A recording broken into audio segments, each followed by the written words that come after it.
جب ماہ صیام رمضان المبارک جلوہ گر ہوتا ہے، جنت کے 8 دروازے کھول دیے جاتے ہیں، جہنم کے دروازے بند کر دیے جاتے ہیں اور شیاطین جکڑ دیے جاتے ہیں۔ اللہ جل شانہ اس موسم رحمت میں خاص عنایات اپنے بندوں پہ فرماتا ہے۔ ایک نفل ادا کرنے سے فرض ادا کرنے کا ثواب ملتا ہے اور ایک فرض ادا کرنے سے 70 فرائض ادا کرنے کا ثواب ملتا ہے۔ اسی طرح راہ خدا میں 1 روپیہ دو گے تو 70 روپے خرچ کرنے کا ثواب ملے گا۔ اسی طرح باقی نیکیاں بھی جتنی بھی ہم کرتے ہیں،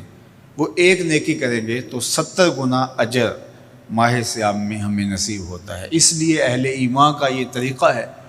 کہ وہ اس مہینے میں کثرت کے ساتھ تلاوت کرتے ہیں، کیونکہ ایک مرتبہ اگر قرآن مجید پڑھ لیا تو 70 مرتبہ قرآن مجید پڑھنے کا ثواب نصیب ہوا۔ ماہ صیام میں چونکہ شیطان بندھا ہوا ہوتا ہے، تو ہم اپنے آپ کو نیکی کی طرف اگر لانا چاہیں تو اتنی رکاوٹیں نہیں ہوتی جتنی عام دنوں میں ہوتی ہیں، لیکن اس کے باوجود بہت سارے لوگ ہیں جو رات کو بڑا پکا ارادہ کر کے سوتے ہیں کہ میں صبح وقت پہ اٹھوں گا اور نوافل بھی پڑھوں گا اور نماز بھی ادا کروں گا، لیکن جب صبح ہوتی ہے تو انہیں یا تو جاگ نہیں آتی یا نیند سے بیدار ہو جاتے ہیں، بستر سے اٹھا نہیں جاتا۔ جبکہ وہی شخص انہوں نے صبح سبزی منڈی جانا ہو تو چھلانگ لگا کے اٹھتے ہیں اور سبزی منڈی پہنچتے بھی ہیں۔ سستی طبیعت کا کسل نہیں ہوتا۔ عمومی طور پہ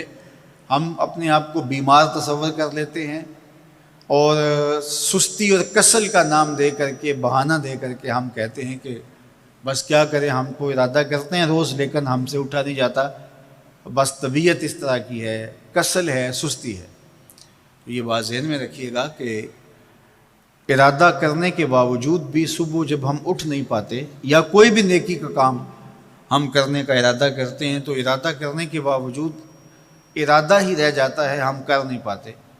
تو اس کا سبب یہ ہوتا ہے کہ بہت سارے ہم گناہ کر چکے ہیں اور ان گناہوں کی وجہ سے ہم نیکی کی توفیق نہیں پاتے۔ حضرت حسن بصری رضی اللہ تعالی عنہ نے یہی وجہ اس کی بیان فرمائی ہے۔ تو اس کا بہترین طریقہ یہ ہے کہ توبہ کی جائے، اور توبہ بھی سچے دل سے کی جائے، رو رو کے اللہ سے گناہوں کی معافی مانگی جائے، اور سچے دل سے جب توبہ کی جائے تو پھر سارے گناہ نہ صرف مٹا دیے جاتے ہیں بلکہ ان کو بدل کے نیکیوں میں تبدیل کر دیا جاتا ہے۔ تو ماہ صیام کے اندر پختہ عزم کریں اور اس عزم کو عمل کی شکل دینے کے لیے سچی توبہ کریں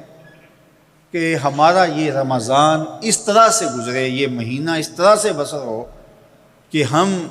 اس مہینے میں اللہ تعالیٰ کی قربت حاصل کر لیں، ہم گناہوں سے پاک ہو جائیں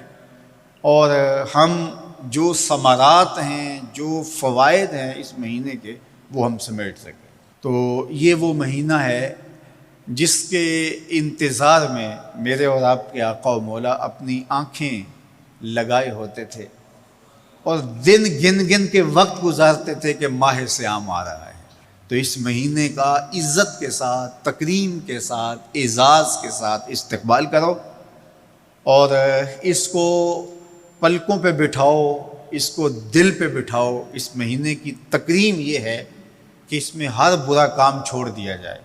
اگر کوئی شخص برا کام نہیں چھوڑتا اور روزے رکھتا ہے تو میرے اور آپ کے آقا و مولا کا ایک فرمان سن لیجئے، من لم یدع قول الزور والعمل بہ فلیس للہ حاجۃ فی ان یدع طعامہ و شرابہ۔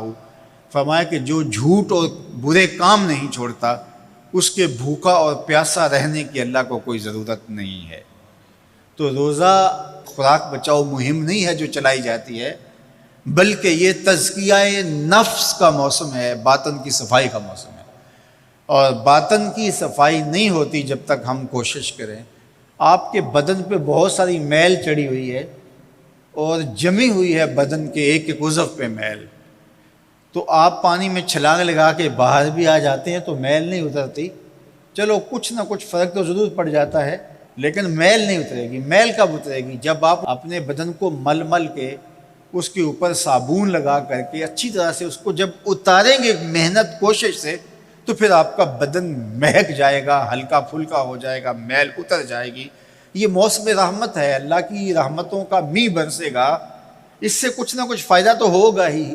لیکن حقیقی فائدہ وہی حاصل کرے گا جو اپنے گناہوں کو مل مل کے دھوئے گا اور اپنے آپ کو صاف کرنے کی کوشش کرے گا۔ تو اپنے من کے میل اتارنے ہیں، اپنے باطن کے میل اتارنے ہیں، اپنے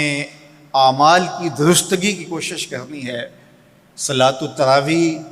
مسجد میں نہیں آ سکتے تو گھروں میں پڑھ لیجئے، جس طرح بڑی عمر والے لوگوں کو، بیمار لوگوں کو کہا گیا کہ آپ گھروں میں پڑھ لیں، بچوں کو کہا گیا، لیکن چھوڑیے گا نا، یہ رمضان المبارک کا خاص عمل ہے۔ آج کل دین بیزار طبقہ مختلف جگہوں پہ بیٹھ کے مسجد پر، مدرسے پر، تراویح پر، ان چیزوں پر تبصرہ کر رہا ہے اور اتنا ہلکا ثابت کرنا چاہ رہا ہے ان امور کو، جس طرح یہ چیزیں ہوتی کچھ نہیں ہیں، جبکہ ماہ صیام کے قیام پر میرے اور آپ کے آقا مولا نے بشارت دیتے ہوئے فرمایا، من قام رمضان ایمانا و احتسابا غفر لہ ما تقدم من ذنبہ، جس نے رمضان المبارک کی راتوں میں قیام کیا ایمان اور محاسبہ نفس کے ساتھ، اللہ اس کے پچھلے سارے گناہ معاف فرما دیتا ہے۔ یہ بہت بڑی دولت ہے، تو اس دولت کو ضرور سمیٹیے گا، ضرور حاصل کیجئے گا، من کی ستھرائی، عفت اور پاکیزگی کا سامان کیجئے گا۔ اللہ آپ سب کو اپنی امان میں، اپنی حفاظتوں کے حصار میں رکھے۔